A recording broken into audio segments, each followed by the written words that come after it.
Okay, क्या experiment है ये क्वेश्चन में बोला है Suresh prepare slides with pollen grains at different sugar concentration. तो उसने कुछ स्लाइड्स बनाई है पोलन ग्रेन्स की अलग अलग शुगर कॉन्सेंट्रेशन में, मतलब किसी में 0% शुगर है, किसी में 2.5% शुगर है, किसी में 5, किसी में 7.5 और किसी में 10% की शुगर है।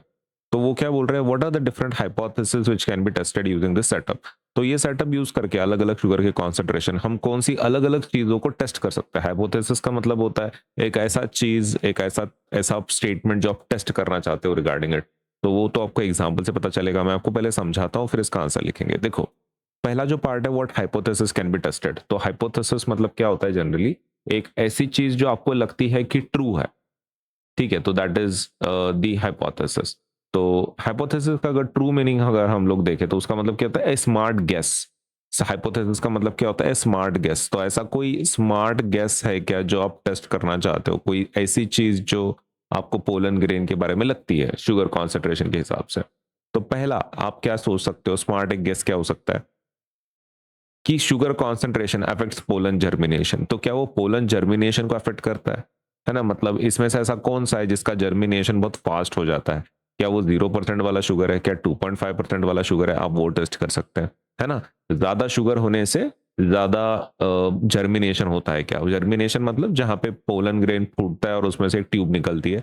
तो क्या वो ऐसा हो सकता है ज्यादा शुगर पे। तो आप यहाँ पे देख सकते हैं ये रिजल्ट है, सपोज सपोज ऐसा रिजल्ट आपको मिला कि 5% में आपको सबसे ज्यादा ग्रोथ मिली पोलन जर्मिनेशन की। हाँ, तो दैट मीन्स 5% पे आपको ज्यादा मिलती है, बाकी केस पे कम मिलती है, राइट। तो बेस्ट सेटअप क्या रहेगा, जर्मिनेशन का बेस्ट सेटअप कहाँ मिलेगा आपको, 5% केस में। ये टेस्टिंग में पता चला ना अपने को। Next is there is an optimum sugar concentration for maximum germination. Okay, तो ये चीज हमको पता चली कि भाई एक पर्टिकुलर शुगर का सोल्यूशन अगर आप रखते हो, कॉन्सेंट्रेशन रखते हो, तो जर्मिनेशन बहुत अच्छे से हो जाता है। ये है कि नहीं ये भी हम टेस्ट कर सकते हैं, राइट, जिससे हमको पता चला ये 5 पे एकदम बढ़िया हो जाता है। तीसरा हाइपोथेसिस हम ये टेस्ट कर सकते हैं, वेरी लो और very high concentration reduces pollen germination. ये हमारा गेस था कि बहुत कम शक्कर लेते हो तभी भी प्रॉब्लम है, और अगर ज्यादा शक्कर लेते हो तभी भी प्रॉब्लम है, तो वो भी आप टेस्ट कर सकते हैं। तो पहला समझ में आया कि शुगर से जर्मिनेशन पे कुछ फर्क पड़ता है कि नहीं, वो टेस्ट करना चाहते हैं। ऑप्टिमम शुगर कॉन्सेंट्रेशन कितना है, बेस्ट नंबर कितना होना चाहिए, कितना शुगर का कॉन्सेंट्रेशन होना चाहिए फॉर द ग्रोथ। और तीसरा कि कम शुगर और ज्यादा शुगर पे ग्रोथ नहीं होती, ये भी हम टेस्ट करना चाहते हैं। तो ये एंड अलग अलग प्लांट्स पे टेस्ट कर सकते हैं, राइट, और this is what we can do. तो these are the hypothesis which you can test with just these concentration जो उन्होंने क्वेश्चन में दिए हैं। तो इससे अलग अलग चीजें हम लोग टेस्ट कर सकते हैं जो मैंने आपको ऑलरेडी बताई, hypothesis 1, hypothesis 2, hypothesis 3। Second question है what parameter should be kept the same for fair test. अब ये टेस्टिंग में कौन से पैरामीटर्स को सेम रखना चाहिए। हमने अलग अलग शुगर कॉन्सेंट्रेशन लिए है ना, 0%, 2.5%, तो इसको हम लोग सेम कैसे रखेंगे, फेयर टेस्ट कैसे बनाएंगे। सबसे पहले टाइप और स्पीशीज ऑफ पोलन ग्रेन्स, आपको सेम टाइप रखना है स्पीशीज का अपने पोलन ग्रेन्स का। ऐसा नहीं कि इसमें 0% वाले में रोज फ्लावर के हैं, इसमें सपोज मारी गोल्ड के हैं, किसी इसमें हिबिस्कस के हैं, अलग अलग फ्लावर्स के आप पोलन ग्रेन ले रहे हो, that is not acceptable, right. Same species होना चाहिए। Amount of pollen grain quantity same होना चाहिए, ऐसा नहीं कि 0% वाले में कम है, 2.5% में ज्यादा है, ऐसा ऐसा अमाउंट का मतलब चेंज नहीं करना है, सेम क्वांटिटी लेनी है हर केस में। वॉल्यूम ऑफ सोल्यूशन, आप जितना शुगर का वॉल्यूम ले रहे हो, मतलब ml, ऐसा नहीं कि इसमें 1 लीटर का है, इसमें आधा लीटर है, इसमें 10 लीटर है, ऐसा ऐसा नहीं चलेगा। Volume of the solution should be same.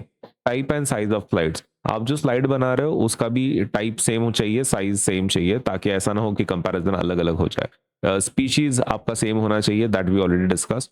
And temperature सबका सेम चाहिए, ऐसा नहीं कि किसी को ज्यादा धूप है, किसी को कम धूप है, प्लांट्स को सबको सेम टेम्परेचर चाहिए। ड्यूरेशन भी सेम चाहिए, ऐसा नहीं कि पहले वाले को 5 दिन दे दिए, दूसरे वाले को 10 दिन दे दिए, ऐसा नहीं चलेगा, सेम डेज चाहिए। लाइट कंडीशन सब, अब ये सब रोशनी के ऊपर चलता है, राइट। प्लांट लाइट की वजह से ग्रो होता है, तो ऐसा नहीं कि पहला एकदम उसको धूप ही धूप मिल रही है, दूसरे को कुछ भी नहीं मिल रही है, तीसरा तो अंधेरा में ही है, ऐसा नहीं चलेगा, सबको लाइट कंडीशन सेम चाहिए। And method and observation and measurement, ये भी सभी अपने स्लाइड्स के लिए इक्वल चाहिए। तो इंडिपेंडेंट वेरिएबल कौन सा है, शुगर कॉन्सेंट्रेशन, जिसको हम लोग चेंज कर रहे हैं, लेकिन बाकी के सब वेरिएबल्स को क्या रखना है, सेम रखना है, कीप कांस्टेंट। ये उसका लॉजिक है कि शुगर कॉन्सेंट्रेशन तो आप चेंज कर रहे हो 0, 2.5%, बट बाकी के जितने फैक्टर्स हैं वो कंट्रोल्ड वेरिएबल्स हैं और उसको कांस्टेंट रखना है आपको। तो डिपेंडेंट वेरिएबल कौन सा है, pollen germination measured by tube length और परसेंटेज, ये तो चेंज होता रहेगा ना। पोलन जर्मिनेशन का मतलब ट्यूब का जो लेंथ है उसमें से जो पोलन ट्यूब निकल रही है वो तो चेंज होगा हर एक के लिए। लेकिन इंडिपेंडेंट क्या है, जो सपोज लेटर से आपको ये करना है जिसको आपको कंट्रोल नहीं करना है, तो that is the sugar concentration. बाकी सभी चीजों को कंट्रोल करना है, सभी वेरिएबल्स को कंट्रोल में रखना है, राइट। तो इतनी सारी चीजें हैं, इसको अगर आप सेम रखोगे तो फिर सभी का एक फेयर टेस्ट होगा फॉर ऑल द कॉन्सेंट्रेशन। अभी यही चीज अपन क्या करेंगे, स्टेटमेंट के फॉर्म में लिखेंगे, ठीक है। ओके, सो इसको एग्जाम के फॉर्म में लिखेंगे अपन, exam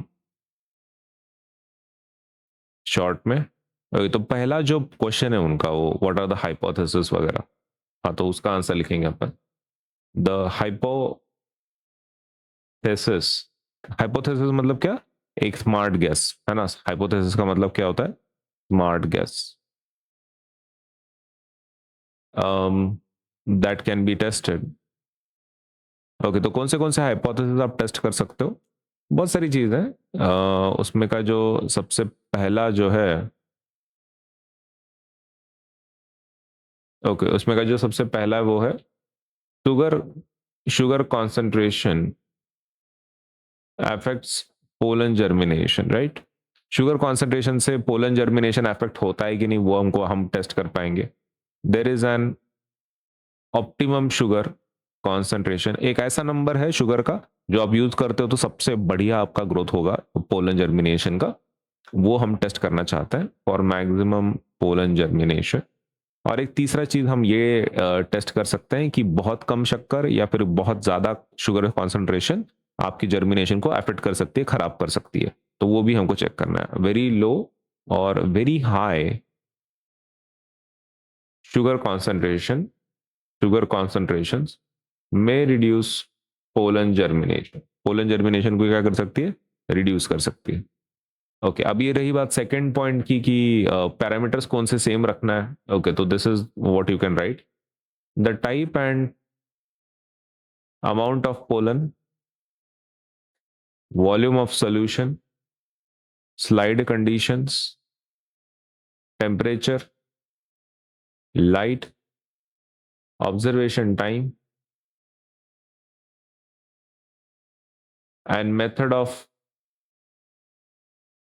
measuring germination should be kept the same.